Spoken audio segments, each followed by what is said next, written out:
23 સહી નથી સાહિત્ય પ્રકાર ગઝલ છે. ઝલન ગઝલ સંગ્રહમાંથી લેવામાં આવેલું છે. જલાલુદ્દીન શાહઉદ્દીન અલવી એના ગઝલકાર છે. એમનું ઉપનામ ઝલન માત્રી છે. વતન એ ખેડાના માતર ગામના વતની છે. ઝલન ગઝલ સંગ્રહ છે એમનો. ઉર્મિની ઓળખ એ કુમાર માસિકમાં પ્રકાશિત શાયરોના પરિચયોનું સંપાદન છે. પછી ગઝલ એ અરબી ફારસી ભાષાનું સાહિત્ય સ્વરૂપ છે અને ગઝલનો પ્રત્યેક શેર સ્વતંત્ર અર્થ ધરાવે છે.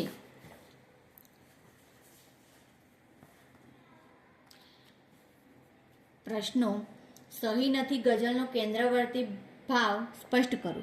તો સહી નથી ગઝલના કેન્દ્રમાં શ્રદ્ધા અને બંદગી એટલે કે પ્રાર્થના છે. ધર્મને નામે થતા રમખાણો, આગ ચાંપતા અને હિચકારું કૃત્ય કરનારા માણસો તો શૈતાન કરતાં પણ વિશેષ ક્રૂર અને ઘાતકી છે. જીવનમાં પારાવાર મુસીબતો આવી પડે અને એમાંથી બહાર નીકળવાનું છે એટલે મરવાની ઉતાવળ કરવાની નથી. મુશ્કેલ પરિસ્થિતિમાં શ્રદ્ધા હોય તો એનો પુરાવો આપવાનો હોતો નથી. એ તો વર્તનમાં આપોઆપ દેખાશે. જીવનમાં જ્યારે મોં પરનું સ્મિત વિલાઈ જાય, અર્થાત સુખ જતું રહે અને પુષ્કળ આંસુ રેલાય, અર્થાત દુઃખના પહાડ તૂટી પડે, ત્યારે બંદગી એ જ એકમાત્ર માનવીને શાતા આપે છે. પરંતુ બંદગી એટલે પ્રાર્થના કરતી વખતે ચિત્ત એકાગ્ર ન રહે તો એને માટે મન કારણભૂત છે. એ તો બંદગીનો દ્રોહ કર્યો કહેવાય. એ સાચા અર્થમાં બંદગી જ નથી. મૃત્યુની ઠેસ જીવનની ઠેસના પ્રમાણમાં ગૌણ છે. જીવનમાં દુઃખ, દર્દ, વ્યથા, વેદનારૂપી ઠેસ વાગતા માનવી મનથી ભાંગી પડે છે. ત્યારે શ્રદ્ધા જ માનવીને જીવવાની તાકાત આપે છે. એવે સમયે સ્થિર અને એકાગ્ર ચિત્તે ખુદાની બંદગી કરવી જરૂરી છે. 3-4 વાક્યોમાં ઉત્તર લખો. પ્રશ્ન 1: સહી નથી. ગઝલને આધારે શ્રદ્ધા વિશે કવિના વિચારો જણાવો. સહી નથી ગઝલમાં કવિ શ્રદ્ધા અને બંદગીને માનવીને શાતા આપનાર ગણે છે. જ્યારે જીવનમાં દુઃખ, દર્દ, વ્યથા, વેદનારૂપી ઠેસ કે મૃત્યુની ઠેસ વાગે છે ત્યારે મનુષ્ય મનથી ભાંગી પડે છે. એ સમયે શ્રદ્ધા જ માનવીને જીવવાની તાકાત આપે છે. આથી શ્રદ્ધાને જ સત્યરૂપે જોવી. શ્રદ્ધા જ આપણું સર્વસ્વ છે. પ્રશ્ન 2: હજી સુધી ઘેર કોણ પાછું ફર્યું નથી? શા કારણે? હજી સુધી નદી ઘેર પિતારૂપી પર્વત પાસે પાછી ફરી નથી. આથી કવિના મનમાં પ્રશ્ન ઉઠે છે કે કોણ જાણે કેવા શુકનમાં પર્વતે નદીને વિદાય આપી હશે, જેને કારણે નદી સાગરમાં સમાઈ ગઈ. 3. મૃત્યુની ઠેસ વિશે ગઝલકાર શું વિચારે છે? ગઝલકાર મૃત્યુની ઠેસ વિશે વિચારે છે કે તેઓ જીવનમાં આઘાતથી એટલા વ્યથિત થઈ ગયા છે કે તેમને એના આઘાતની હજી સુધી કળ વળી નથી.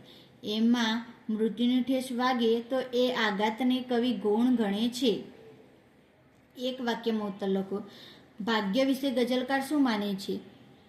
ભાગ્ય વિશે ગઝલકાર માને છે કે ખુદાએ તેમનું જે ભાગ્ય લખ્યું છે એનાથી તેઓ સંતુષ્ટ નથી, પરંતુ તેમનું ભાગ્ય માનવીના હાથે લખાયું નથી એનો એમને સંતોષ છે.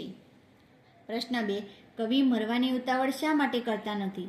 જીવનમાં પારાવાર મુસીબતોનો સામનો કરીને તેને દૂર કરવાની છે. આથી કવિ મરવાની ઉતાવળ કરતા નથી. પ્રશ્ન 3: શ્રદ્ધા વિશે કવિનો શો ખ્યાલ છે? કવિ માને છે કે અંતરમાં સાચી શ્રદ્ધા હોય તો કોઈને તેનો પુરાવો આપવાની જરૂર નથી. હેતુલક્ષી પ્રશ્નો.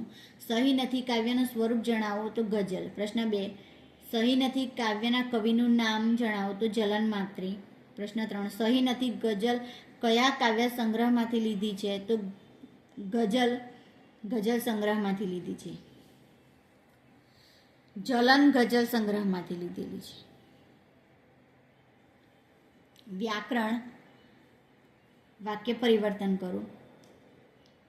સારું થયું કે કોઈ મનુજે લખી નથીનું વિધાન વાક્ય બનાવવાનું છે. તો સારું થયું કે સૌ મનુજે લખી છે. પછી શ્રદ્ધાનો હો વિષય તો પુરાવાની શી જરૂર નું નિષેધ વાક્ય બનાવવાનું છે. શ્રદ્ધાનો હો વિષય તો પુરાવાની કોઈ જરૂર નહીં. 3 હિચકારું કૃત્ય જોઈને ઇન્સાનો બોલ્યા નું પ્રશ્નાર્થ વાક્ય બનાવવાનું છે. તો હિચકારું કૃત્ય જોઈને ઇન્સાનો શું બોલ્યા. પછી 4 મૃત્યુને ઠેસ વાગશે તો શું થશે જલનનું ક્રિયાથી તત્પર વાક્ય બનાવવાનું છે. તો મૃત્યુને ઠેસ વાગત તો શું થાત જલન. શબ્દનો અર્થભેદ લખવાનો છે. તકદીર એટલે નસીબ, તકસીર એટલે ભૂલ અને તદબીર એટલે યુક્તિ. સારું એટલે માટે અને સારું એટલે ઠીક, સરસ. સમાનાર્થી શબ્દો. શ્રદ્ધા તો આસ્થા, વિશ્વાસ. તકદીર નસીબ, ભાગ્ય. આપદા સંકટ, મુશ્કેલી. ખુદ સ્વયં, પોતે. કને પાસે, નજીક. શબ્દ સમૂહ માટે એક શબ્દ લખવાનો છે. મુસલમાનોનો મુખ્ય ધર્મગ્રંથ કુરાન. માણસ માટે ખુદાનો સંદેશાવાહક પેગંબર. પત્ર કે કાગળ લખાઈ જાય પછી નીચે પોતાનું નામ લખવું તે હસ્તાક્ષર કરવા કે મત્તું મારવું તે સહી. 4 ગળું ડૂબે એવું તો ગળા બુડ. 5 ગઝલકારનો તખલ્લુસ, જલન.